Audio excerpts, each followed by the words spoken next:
So I'm just going to begin with a quick overview of our agenda today, a summary of how we expect folks to use Zoom, just some basic Zoom etiquette. We'll have some introductions from Metro's Better Bus Redesign team, and they'll give us a project overview, explain the feedback and the process that went into creating the visionary bus network, give some highlights from the network, and explain how everybody can provide feedback and comments on that visionary network. And then we'll close with a Q&A with Metro's team. Next slide. So this is a meeting, not technically a Zoom webinar, so we do ask people to please stay muted at all times. And when we move to the Q&A section at the end, we ask that you submit the questions via the Q&A function, not via the chat function. If you'd like to use the chat function throughout to kind of share your thoughts or comments, that's definitely welcome. But for the official questions that you want the Metro team to answer, please use the Q&A function. We also recommend that you view the meeting in speaker mode so that it's easy for you to follow the project team and to not see other folks pop up. We also have automated captions available. That's at the bottom of your screen. You can click show captions if you would like to follow with captions. And we want you to note that this webinar is being recorded along with the 3 earlier Lunch and Learn webinars that you can find on WMATA's Better Bus website, which is listed at the bottom of the page. We will also be sharing this on the Coalition for Smarter Growth's website, smartergrowth.net. Next slide. So before I hand it over to the Better Buses team to tell us about the Visionary Network, I just want to give some quick background on the Coalition for Smarter Growth and why we're really excited to be hosting this meeting today. So the Coalition for Smarter Growth was founded by leading conservation and environmental groups in the DC metro area, and we have 6 staff that work across DC, Maryland, and Virginia. We address interconnected issues of land use, transportation, housing, and the environment, which are all very linked. And we have a vision of a region with walkable, bikeable communities with mixed-use housing, mixed-income housing, connected by our metro, light rail, bus, and bus rapid transit lines. And so one of the reasons we're really excited to partner with WMATA on the Better Bus Network redesign is because having an excellent and strong bus network in our region is really essential to meeting our equity goals, creating economic opportunity, and meeting that vision of making transit like a really excellent alternative to driving so that we can meet our environmental goals. Next slide. So I'm going to pass it over to our amazing Better Bus team now, and they're going to get started with a polling question. Yep. So thanks. So let's get this started with a poll question. So how often do you ride the bus? And it looks like everybody's seen the question pop up on the screen, and we'll start to see the results pop up here.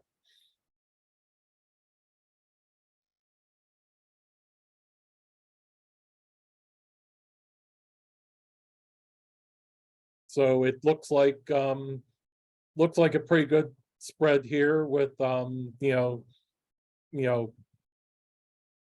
definitely people riding a few times a week or once a week, some riding a little less than that, but pretty much a good distribution here of people that are riding more often and then some not so often. So now we can move on to the overview of the project. What is the Better Bus Network redesign? So a few years ago, in partnership with stakeholders from across the region, Metro led the Bus Transformation Project.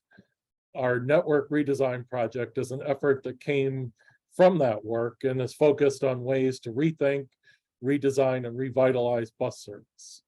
The network redesign is part of Metro's larger Better Bus initiative, and that includes many ongoing and future efforts to improve bus service, such as facilities modernization, zero emissions, and bus priority. And we are so excited about all the things Better Bus will bring to the region. But today we're here to focus on a network redesign project and our draft visionary network. This is an ambitious vision for the bus service that the region needs, and we look forward to working with all of you to refine our vision and make it a reality. So Metro can't do this alone, and we've been working collaboratively with local transit providers throughout the region. In DC, we've been working with the District Department of Transportation and DC Circulator to ensure our plans enhance the effectiveness of the existing and planned DC Circulator service. In Virginia, we've been partnering with Q to evaluate both Metrobus and Q routes in the city of Fairfax and redesign that Q bus network alongside with the Metrobus network hand in hand. And then we're also working with those other Virginia providers that, we're not necessarily redesigning those networks, but we are making sure that the proposals to redesign the Metrobus network work hand in hand with some of the previous and current efforts that those other local jurisdictional operators in Virginia have undertaken. Also, we're working hand in hand with Montgomery County as part of their Ride on Reimagined project, which is redesigning the entire bus network for Montgomery County. And we're also partnering with the bus in Prince George's County, and they are having us completely evaluate and look at redesigning their network hand in hand with ours as part of this project as well. And this map shows it. This year, Metrobus turned 50 years old, and through the Better Bus Initiative, Metro is taking a fresh and detailed look at our bus service and routes to serve you better. We're developing a fast and frequent and reliable bus network that's easier to understand. The network redesign is intended to keep up with our evolving region and the people that live here. It's an opportunity to better connect people to where they need to go and promote equity, inclusiveness, and access to opportunity. And it's also an opportunity to create an easy to use network no matter where you are, so that we can serve our current and future customers effectively. Right now, we're at an important stage of the process. We've developed this visionary draft network, but we need to hear from everyone to make that all better. We've held 50 events over the past 50 days, and we've gathered lots of feedback, both in person and online. And, we're getting near the end of wrapping up that process of all those opportunities, but there's still a little bit of time left. And then you still have a little bit of time to add those comments online. We've extended that comment period, so it now goes through June 18th. And at the end of this presentation, we'll talk more about the opportunities to still provide comments on the project. But before we do that, we do want to explain a little bit more about the Draft Visionary Network, how we got here, and what it means for you and our whole region. So last fall, we talked to thousands of people across the region as we started this effort. We heard a lot about ways that bus can be better, but it's important that we highlight that 45% of customers rated current bus service as very good or excellent, and another 42% of those respondents noting that the service was fair. So these responses held true in both our survey and our interaction with customers at bus stops. Comparatively, 50% of people of color and 56% of low-income individuals rated the system very good or excellent, and a little higher than the population as a whole. These ratings help solidify that we don't need to change everything about what the current bus network looks like, but we do want to focus on the areas where we have the most critical need and opportunity to make a difference. The Draft Visionary Network has a lot of features that respond to what we heard from customers. Things like expanded frequent service, an increase in crosstown and cross-county connections, and direct frequent routes connecting key destinations. All those came through as priorities during our outreach last fall. And with your input, we've created the Draft Visionary Network. the bus network that the region needs. By changing bus routes and schedules, the network makes bus travel faster, more frequent, and more reliable for bus customers across the region.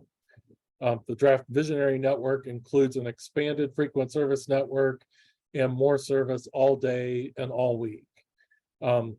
We also know that a 24-hour network is critical to service key employment and nightlife areas, and the draft network includes several routes that run all day and overnight.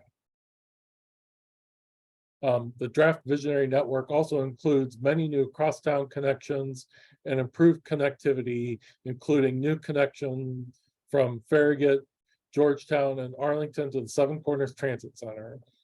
The visionary network connects key destinations with direct frequent routes, such as more connections to the new Inova Alexandria Hospital, improving access to the new MacArthur High School and Malcolm X Elementary School, and a new route connecting Tysons to Bethesda. An existing service is extended beyond jurisdictional borders to better reflect where people actually want to go, such as connecting Chevy Chase, Maryland with Chevy Chase in the district by bus, something that can't be done easily today. The visionary network also proposes providing 24-hour service along major corridors in the region, including Martin Luther King Jr. Avenue, Alabama Avenue, Benning Road, Minnesota Avenue, Georgia Avenue, 14th Street, and Wisconsin Avenue in the district, to provide overnight connections such as service to Dulles International Airport after Metro Rail service is concluded for the night. A couple of important things as we start to talk in more detail about the draft visionary network and as you begin to explore. As I mentioned, we base this work on data, input from bus operators, input from local jurisdictions and bus systems, and from what we've heard from public feedback last fall. We need your help to refine this draft to make it even better. Our team used current service data, information about destinations, and where transit demand will be highest, and your input in crafting the draft visionary network. We're now looking for your input again as we refine the draft visionary network into meeting the region's needs. We started with jurisdictional plans and transit visions, look for opportunities to improve routes, add service to focus areas with high levels of activity, and look for network level enhancements like crossing jurisdictional boundaries to provide service. Implementing the draft visionary network will require additional resources, approximately a 35% increase in funding for bus in the region to meet these critical needs. We have not yet identified who will operate each service. That work is still to come in the next phase. We have also used new temporary bus route numbers because the draft visionary network is significantly different than the existing network. We couldn't use the existing route numbers for this conversation. We'll think more about how route numbers are reworked later in the project, but know that these bus route numbers are not the final names. The visionary network will better serve the region and could result in more transit ridership every day. 40 to 45,000 new transit trips every weekday and 30 to 35,000 new trips each weekend day. If those trips happen on transit instead of in a car, over 14,000 metric tons of CO2 emissions from cars could be avoided each year. That amount of pollution that is prevented by people taking transit instead of driving is equivalent to the air pollution that results in 2,800 homes' electricity for an entire year. Fewer cars on the road reduces traffic congestion and improves air quality, resulting in safer, healthier streets and communities and helping the region achieve its climate goals. The visionary network also would create a bus system that also builds equity in the region and increases access to opportunity for communities of color and low-income communities. As I turn it over to my colleague, William, we want to ask you another question. Our draft visionary network includes some inherent trade-offs. So we'd like to know whether you ride the bus, you prefer high frequency service with transfers or less frequent but direct service.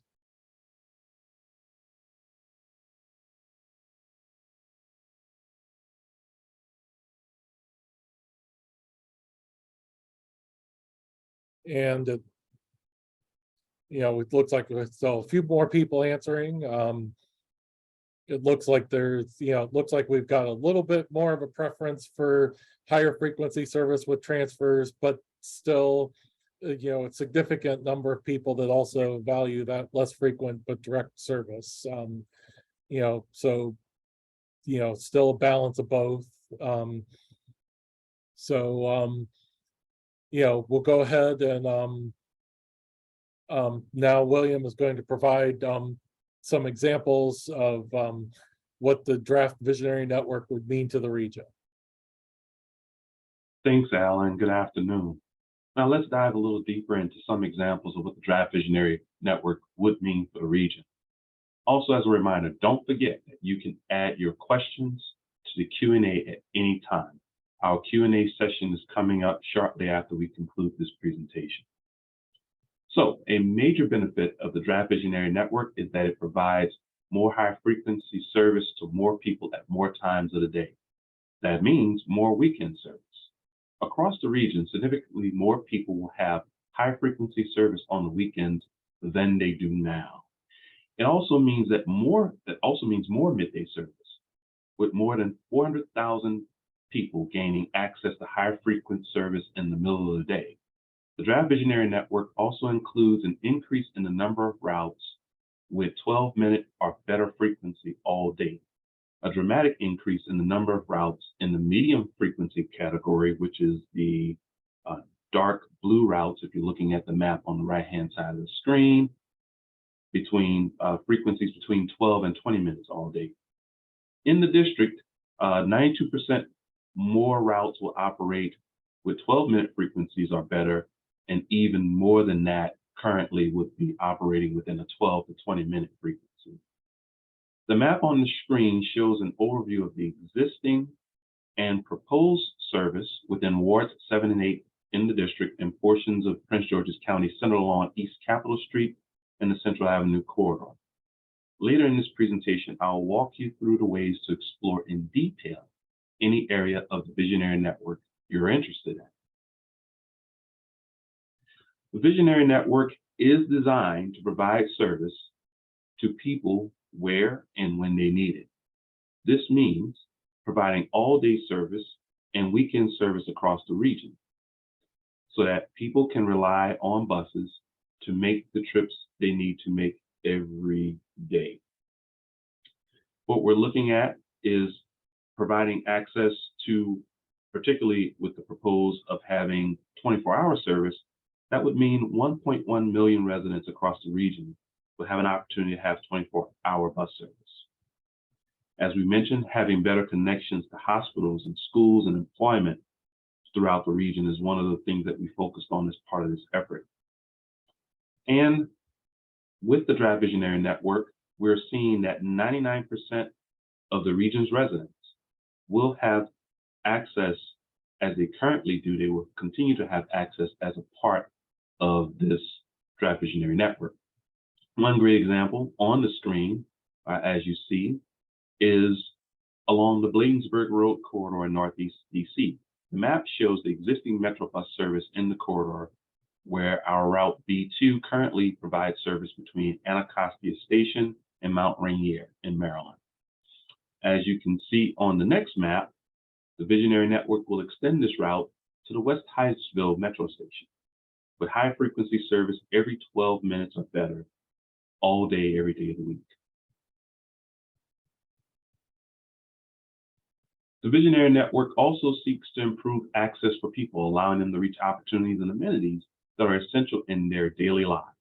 Improved frequencies and new direct connections mean that the average resident in the region will be able to access 13,000 more jobs on transit than they can with the existing bus network. One example of this is in Southeast DC. This map shows how today many bus routes that serve Anacostia, Congress Heights, and Bellevue end at the district line, stopping short of jobs, services, and other destinations just across the border in Maryland. In the draft visionary network, several new direct and frequent bus routes would be added, providing new connections between residential neighborhoods and destinations such as grocery stores. These changes mean that more people will be able to access employment, shopping, and entertainment options in the region easily and quickly via transit, even if those trips cross jurisdictional boundaries. Many of these improvements are focused on serving residents of Metro's equity-focused communities, which are the areas in our region that have the highest concentration of people of color, low-income households, and/or disabled residents. Similar changes around the region are designed to improve access to a range of essential services like grocery stores and hospitals, especially on the weekends and during the middle of the day. The Visionary Network seeks to improve customer experience by providing convenient transit options for more of the trips people make today. Based upon what the public has told us, convenient trips that are trips that reliably take less time. Draft Visionary Network makes trips faster for current bus customers across the region. In fact, 10% more of the bus trips made today could be made in 30 minutes or less in the Draft Visionary Network. Across the region, we estimate that the Draft Visionary Network would save about 20,000 hours for riders every weekday. This Draft Visionary Network also makes transit a more convenient option for people who don't currently use transit to get around. Approximately 20% more of the trips currently made in the region could be made conveniently by transit in this plan. This should encourage more people to use transit for their everyday travel. This map shows the area currently served by Metrobus Route 10 between Ballston Station in Arlington and Hunting Point in Alexandria. And here is the proposed future route with a deviation to Shirlington removed and a new alignment that uses the transitway along US 1 in Alexandria. Many bus trips will get faster and more convenient for current and potential passengers. The Visionary Network also seeks to take advantage of regional investments in infrastructure for bus rapid transit and bus prioritization. The Visionary Network uses existing and planned dedicated infrastructure. One example is the existing Martin Luther King Jr. Avenue rush hour bus lane project in Southeast DC. The first map shows the existing service along the corridor. The Draft Visionary Network provides 45% more bus service along the corridor to take advantage of this infrastructure. In total, the Draft Visionary Network will have significantly more service operating on facilities with bus priority. This is especially important because taking advantage of these coordinated investments will make bus service faster and more reliable for bus customers, which benefits everyone traveling around our region. We want to ask you one more question before we talk about how you can get engaged in this process. As we mentioned before, bus service decisions always involve trade-offs. For you, would you rather have less frequent service, but on every street, or more frequent service on fewer streets?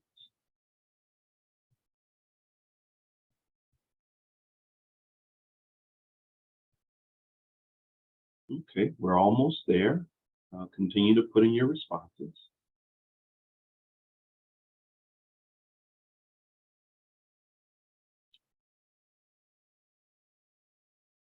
Thank you for your responses.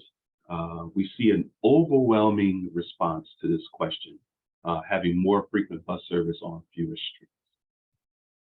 So we thank you for that feedback. And we will move on to the next piece here, which is engagement. So as you are aware, we have been seeking public feedback on the Draft Visionary Network. We have conducted a variety of outreach activities since we went live with the Draft Visionary Network on April 17th. We have conducted so far 17 pop-ups at rail stations and other community locations throughout the region. We've had 5 workshops, and we've also had 31 bus ride-alongs. And we also have a couple of activities left to do as part of this effort. But what I would bring to your attention is that with that, we also have been doing some other activities. We had also webinars, such as the one that you're participating. And we'll be doing an Ask Me Anything event to answer all of your questions on Better Bus. As always, our website at wamata.com/betterbus is the best place to learn more and see a full and see what we have done, and also to keep track of what we will do as we move forward in this process. So what we've also, when you go to that site, you'll see that there's this Better Bus Experience Lab. And so that Better Bus Experience Lab is an online space for people who want to explore the Draft Visionary Network at their own pace, or who may not have been able to attend an in-person event or even this webinar. The Experience Lab has a few great tools that we're going to talk about. We also have a map library so that you can explore all elements of the Draft Visionary Network, either the entire network or individual routes. We also have an online survey for you to weigh in on options for future bus service and to let us know what the Draft Visionary Network means for you and your trips. As a thank you to those taking the survey online, their name is entered into a win a $50 gift card. Within the lab, there are 2 interactive tools that you and the public can use to learn about the Draft Visionary Network and how feedback can be provided. One of them is a trip planner tool and allows you to see at a high level what the Draft Visionary Network would mean for the trip you take, using starting and end points that you add to the map of the region. The second tool is a comment on your route tool, and it allows you to look at and see how the proposed routes in the Draft Visionary Network compare to current Metrobus routes, giving you a sense of how your current route might change in the future. You can also provide route-by-route feedback using the interactive comment map to tell us what you like and what you would change about a route. You can also see what others in your community think as well. And if you have gone to the site, you can see that there's a lot of feedback. So you've heard a lot of information from us, so we want to conclude the presentation with some next steps. To remind you the schedule, we're in this public and stakeholder engagement period of phase 2, Draft Visionary Network, and we still have phase 3 to go as we refine Draft Visionary Network based upon your feedback, and we get into some more details. At the end of phase 3, we will come back to the public and also get feedback and use that feedback to help us finalize the Draft Visionary Network and where we'll go from there in terms of how we get from where we are to where we're going in terms of this bus network. And we'll seek approval from the Metro Board on the Visionary Network. At that point, we'll begin to seek to make incremental changes to start the implementation of the network beginning sometime in 2024. But your input now will help us improve on the Draft Visionary Network.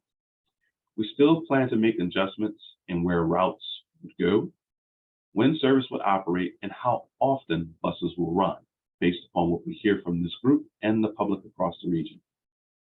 We'll then be able to figure out what steps we need to take and to make the Visionary Network a reality. Great. Thank you so much, William, and thank you, Al. So we're going to move into the question and answer session now. I already see a lot of questions coming in, which is really exciting. So please continue to share any questions you have for the Better Bus team in the Q&A section. I've seen a lot of great comments going on in the chat section as well, but if you want a question directly answered by our Better Bus team, please put that in the Q&A. So, and also please continue to keep your microphone muted, type those questions out if you have them. And I'll hand it back to William and Al to start answering some of your questions. Yep, no, thanks. Yeah, so we'll go ahead and dive into your questions now. So the first question we have is, how are you coordinating bus service like the X2 with the DC streetcar extensions? And so basically on that one, you know, the X2 and the X9 routes, they carry the bulk of the riders in that H Street Benning Road corridor. We don't expect that to change during the period that we're planning for this study. However, we will continue to work with DDOT and coordinate with them as they advance their project. And I'll take the next question. How many Montgomery County rides in 2022? How many in the state of Maryland?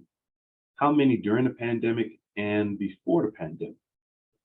And while we don't have that level of detailed information at our fingertips, we do recommend using Metro's ridership data portal, and you can find that at wamata.com/initiatives/ridership portal for more detailed information. Yep.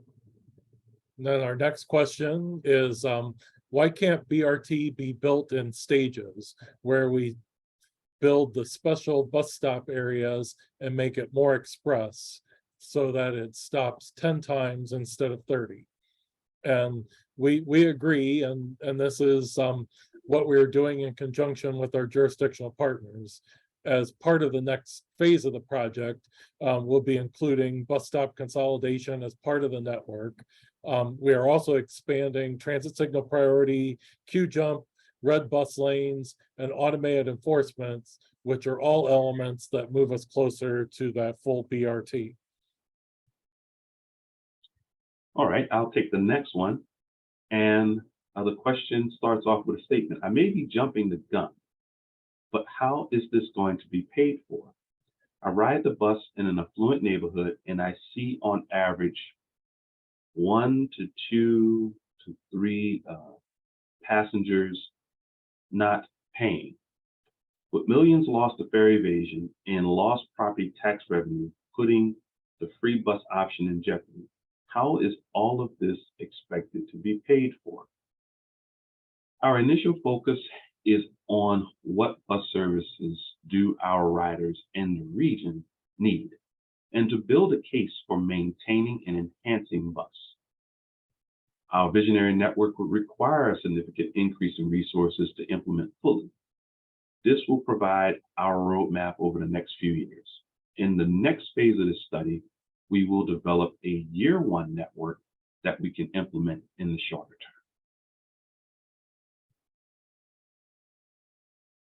term. Okay, and our next question is, one would think bus service from Gaithersburg, Rockville to Reston would be also beyond this. Yep, exactly. This is the kind of input we're looking for. So, please add that and other ideas you might have to the website. Outstanding. The next question we have is, do you have any information on perceptions of bus service from people who do not ride the bus?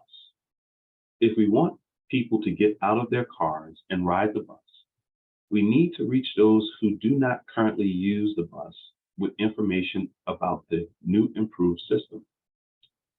Yes, we agree. Our outreach has been focused on current customers and future customers. We are able to reach them through social media, and we engage them at our events, at farmers markets, public events, and at our transit stations. We know from previous studies that frequency, reliability, connections, safety, and cleanliness are also at the top of their priority list for Better Bus. Al? Yep. So our next question is, in Montgomery County, why don't I see more smaller buses instead of the many large buses? How many small buses do we have in comparison to the large buses? And the smaller buses you refer to are used primarily when the street or bus stop geometry requires it.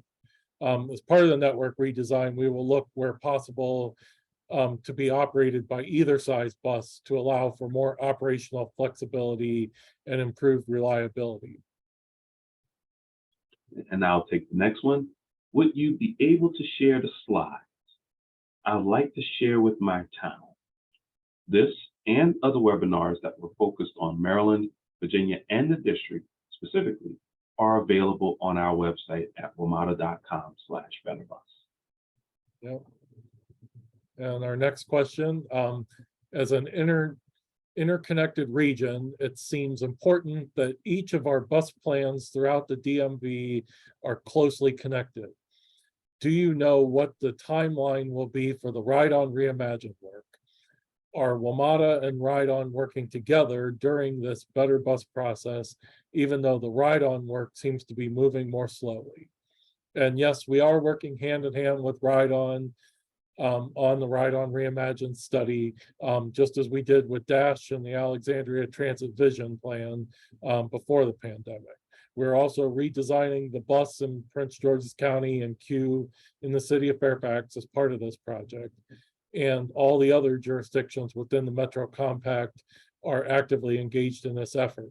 With that in mind, we don't want to get ahead of the Ride-On team, so we cannot comment on the timeline specifically for their project.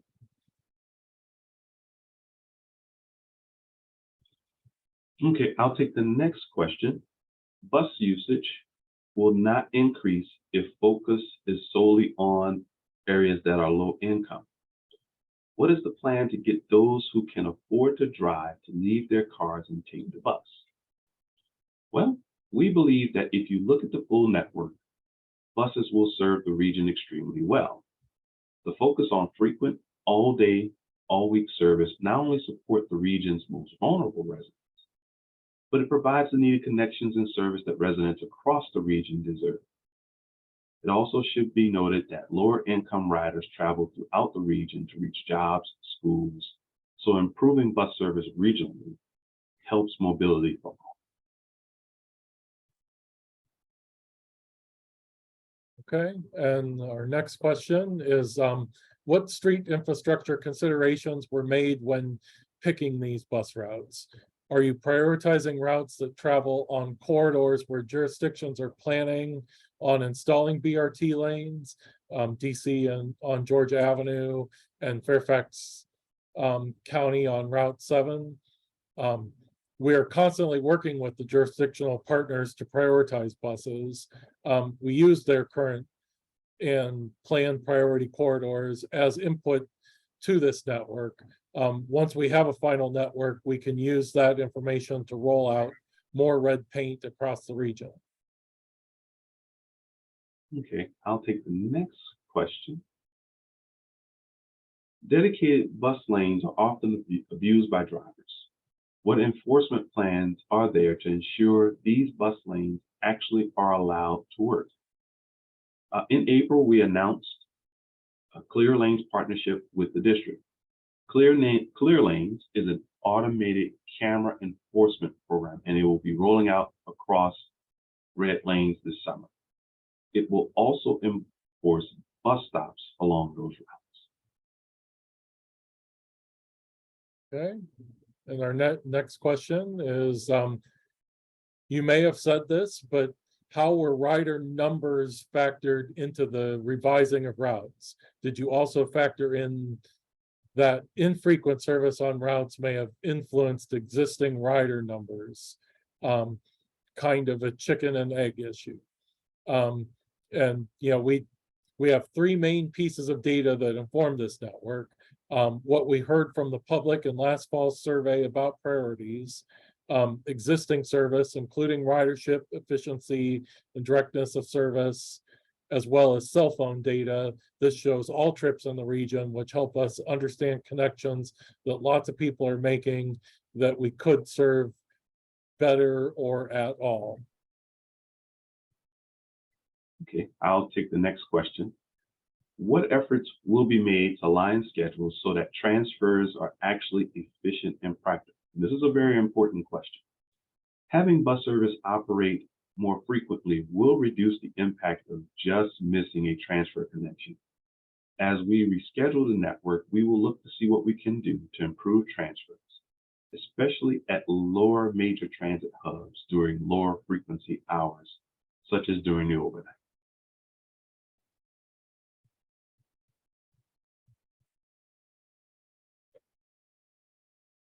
Okay, our next question is, where can we submit public comments about bus stop amenities, informational signs, and wayfinding for riders at the Better Bus Lab or through another WMATA project? So on this, we recommend putting this information into our customer comment form, which is found at the bottom of the WMATA, the regular WMATA.com website. Okay, and I will take the next question. Let's see here. We got a few more coming in,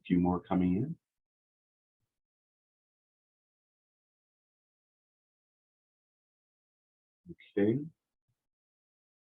All right.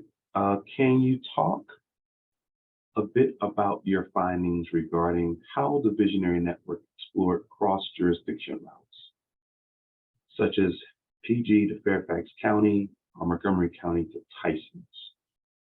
So similarly to the previous answer question, we used different data sets to see these connections, particularly looking at cell phone data usage showing the trips, all of the trips in region, regardless of how they're being taken, to help us understand those connections and to see opportunities where making those connections by transit could be added value for residents in the region, existing bus customers, and potential transit users.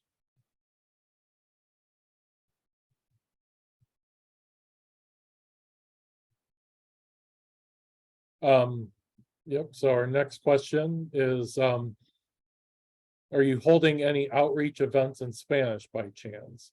We have had a high population in Prince George's County of Spanish speakers who need frequent and accessible bus service and would have important feedback.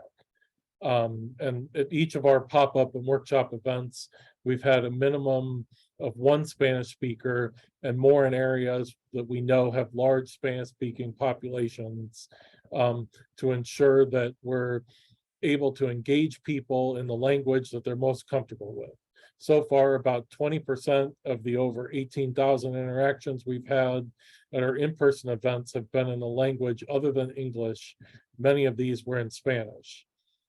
Our website, survey, and other collateral are available in Spanish to ensure that Spanish speakers are available to learn about the project and voice their feedback. All right. Have another question here.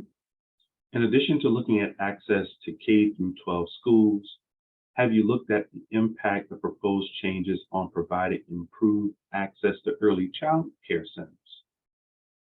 We've recently been engaged with researchers who have looked at bus access to early child care centers and found that most of them were close to existing bus stops. This is something that we will continue to look at as we move forward in this effort. Okay, our next question. Does your visionary network include traffic signal prioritization for buses? And yes, this is all included in the input from our jurisdictions regarding corridors with bus priority, signals, queue jumps, and red bus lanes. And this may be the end of the questions that we have.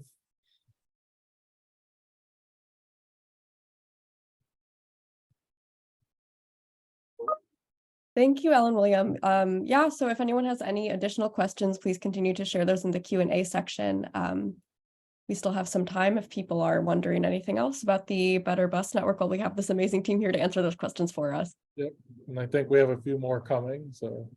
Okay, I'll go on ahead and take the next one that's coming in. In this stage, you're mostly interested in narrowing down what are the most viable routes to change and improve before presenting to Metro, or is the entire system going to be revamped in coming years? And Metro's consultation is to indicate which ones come first. Well, honestly, this is your opportunity to be visionary with us. So please don't limit yourself on comments that you think will make, on comments that you think will make bus service better in the region. Yeah, and our next question. So they state this is more of a comment. I sure appreciate the actions taken occasionally to better space out bus stops so they are not every block. They still are on some routes. I realize there is an issue about some riders' mobility, but having closely spaced stop really slows things down. And yes, we will be including bus stop consolidation in the next round of engagement. So please bring your appreciation then when we get to the next round and support those proposals for that consolidation. Okay. Thank you all so much. The questions just keep rolling in. So the next one is greenhouse gases. So improving the network as proposed in our visionary network will increase ridership on transit, and most of which will come from single occupancy vehicles, which the hope and the goal will be to reduce greenhouse gas emissions. And let's see, we may have another question coming through there, Al. Yeah. So our next question is, who are the government decision makers we need to advocate to for funding to make this possible? The state level legislatures, the counties, and basically all of the above. Metro and buses in the region are funded by states and local jurisdictions, but it's helpful to make sure that your friends, family, coworkers, and everyone else understand the benefits that bus brings to everyone, whether they're riders, ride every day or not. And a lot of this probably just depends on, what part of the region you're in, who's primarily, the main funder of bus service, because it does vary depending on where we are in our region.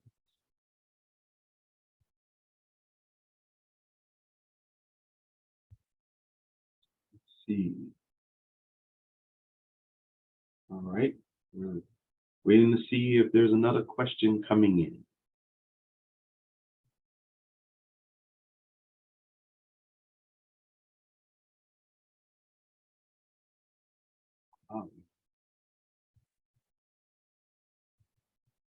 Is there one? Will there be?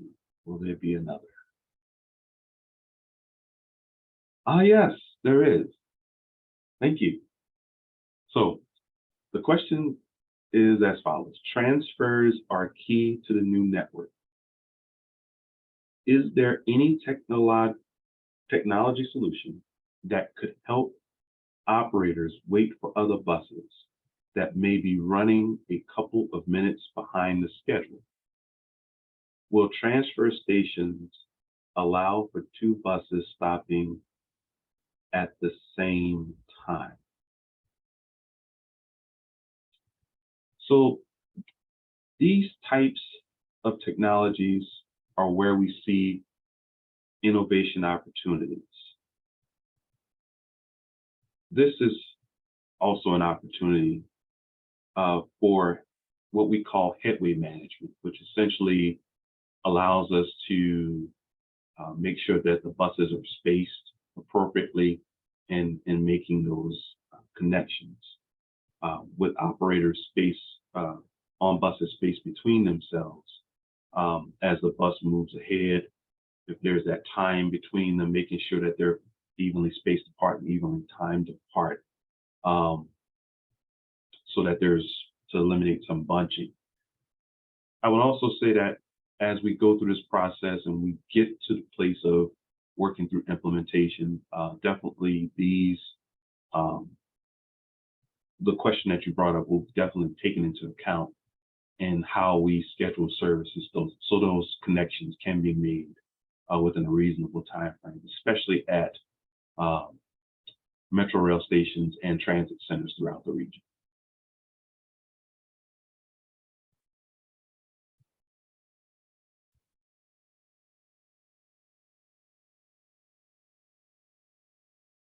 And I believe we have a couple of more questions that are coming in.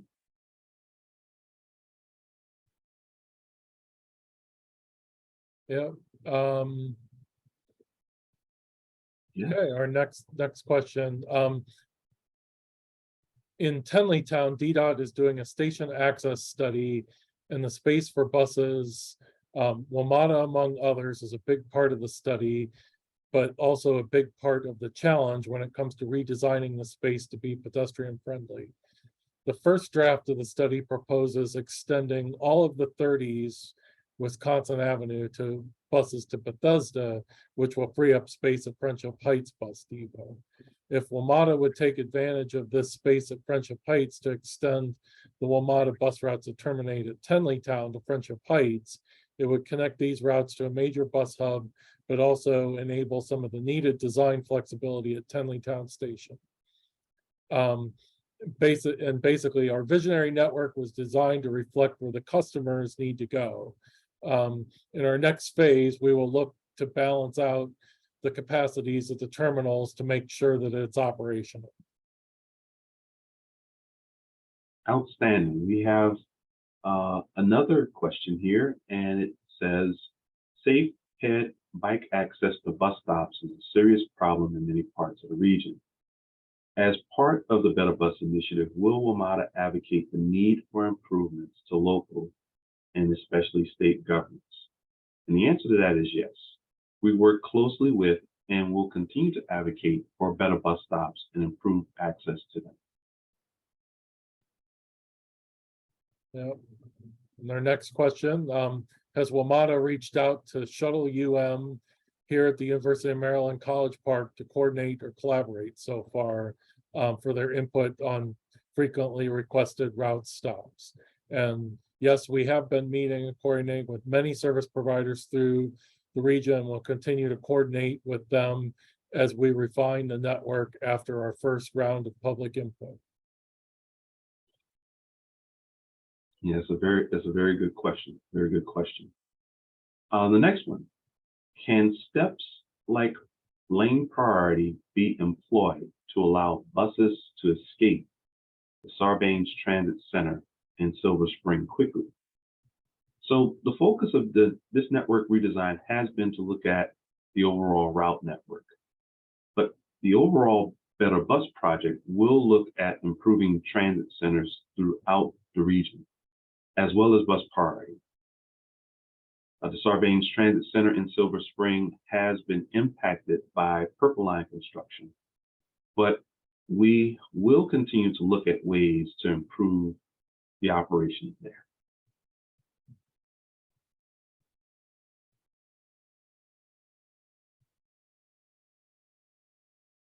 And I believe we have a couple of others.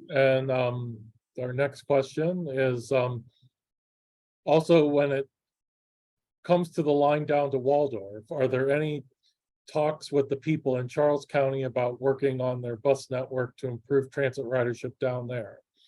And the scope of our bus network redesign is generally focused on the WMATA compact service area. When we notice significant travel across county lines, as we did with Charles County, we include them in the visionary plan. We will meet with them in the next phase to discuss this, but we're not planning to do a full Charles County transit study as part of this effort. All right. The next question. What are the fleet limitations for this? Do you need more buses? And do we need more bus facilities? And so that will come in the next phase. Right now, we want it to be visionary and to focus on where connections are needed, frequency and span to meet our customer needs. As we refine the draft visionary network and develop the year one network, we will be assessing fleet, facilities, operators, and funding resources. Yeah. Thanks, William and Alan. So I think we might have time to fit in like one or two questions here before the end. But as we're coming to the last few minutes of this meeting, I just wanted to ask if you could share with the folks on the webinar what will happen if their question didn't get answered today, and how that feedback will be incorporated into the Better Bus project. Yeah, so unfortunately, we're not able to address everything here today, but all the comments that we received, through all of our Better Bus portals, whether it be the comments on the map or the comment forms and all that, we're processing all that information that we collect, and making sure that, you know, all those comments are captured and, you know, that those are, being taken into consideration and evaluated and, you know, we'll have records of all those comments that we've received on the project. Then I think we have a few last questions that we can address in the last few minutes here. One of the questions is there a timetable for transitioning to electric buses? And yes, the Metro Board received the zero emissions bus transition plan in March. The current timetable has a transition by 2042 for all 9 bus divisions and the almost 1,700 buses that we operate.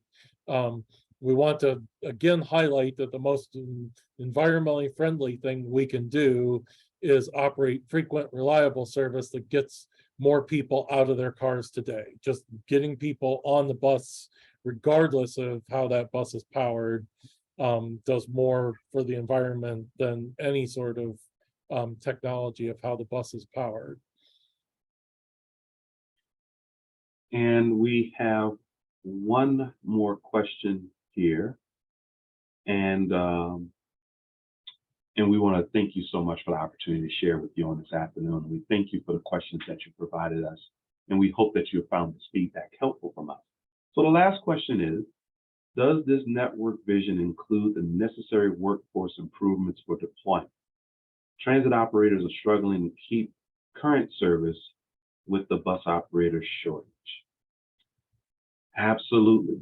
That's why our next phase will develop a year-one plan, which will be able to operate within our current resources, including both vehicles and operators. We're continuing to hire operators and have had good success in recently attracting new bus operators. And with that, I will turn it back over to Carrie. Thank you. Yeah, so I'd like to give like a little virtual round of applause to William and Al. That was awesome. And also a virtual round of applause to everyone who asked those really great questions. This was a really exciting meeting to be a part of, and I hope that people will continue to engage with the Better Bus Visionary Network and the initiative as a whole by visiting the website that's right up there on the screen. We'll also send a follow-up email that has this information.